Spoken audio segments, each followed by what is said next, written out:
آپ فرماتی ہیں آقا علیہ الصلوۃ والسلام نے ارشاد فرمایا الباہر بالقرآن مع السفرۃ الکرام، فرمایا جو قرآن کا ماہر ہے، قرآن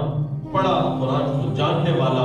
قرآن کو سمجھنے والا اور قرآن کے اسرار و رموز کو جاننے والا ہے، فرمایا السفرۃ الکرام البررہ، فرمایا کہ وہ شخص قیامت والے دن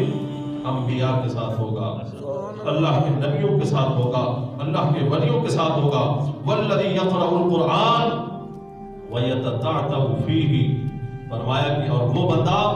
جو قرآن پڑھتا ہے لیکن قرآن پڑھتے ہوئے اٹکتا ہے، قرآن صحیح پڑھ نہیں سکتا، قرآن پڑھتے ہوئے زبان اٹکتی ہے، اس طرح خودکا بندہ ہوتا ہے،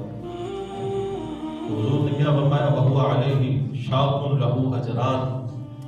زبان اس کی اس طرح کی ہے لیکن پھر بھی قرآن پڑھتا ہے، فرمایا اللہ اسے 2 اجر عطا فرماتا ہے،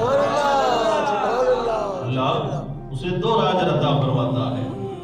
اگلے حدیث پاک سنا والذی یقرأہ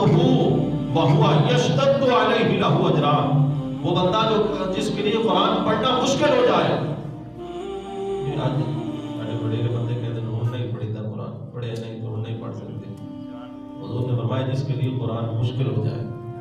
اور وہ پھر بھی قرآن پڑھنے کی کوشش کرے، جیسے بھی پڑھے قرآن پڑھنے کی کوشش کرے، تو حضور نے فرمایا وَيَشْتَدُّ عَلَيْهِ لَهُ أَجْرَانِ، جس طرح بھی پڑھنے کی کوشش کرے، فرمایا اللہ نے اس کے لیے بھی 2 اجر رکھے ہیں، اس کے لیے بھی 2 اجر ہے۔ یعنی عام بندہ جو ہے وہ صحیح زبان والا قرآن کا ایک حرف پڑھتا ہے 10 نیکیاں ملتی ہیں، اور جو تھوتری زبان والا ہے وہ پڑھے تو اللہ ایک حرف پہ 20 نیکیاں عطا فرماتا ہے۔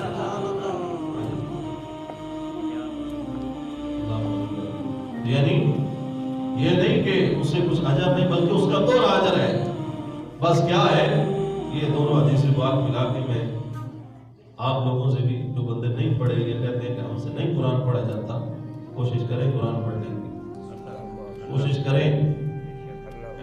صحیح زبان والا وہ بھی کوشش کرے، وہ تو پڑھ جائے گا، جس کی زبان ایسے ہے وہ بھی پڑھنے کی کوشش کرے، حضور نے فرمایا اللہ اسے 2 اجر عطا فرماتا ہے۔ اللہ اکبر۔ آقا علیہ الصلوۃ والسلام نے ارشاد فرمایا القرآن شافع مشفع، اے لوگوں سن لو، قرآن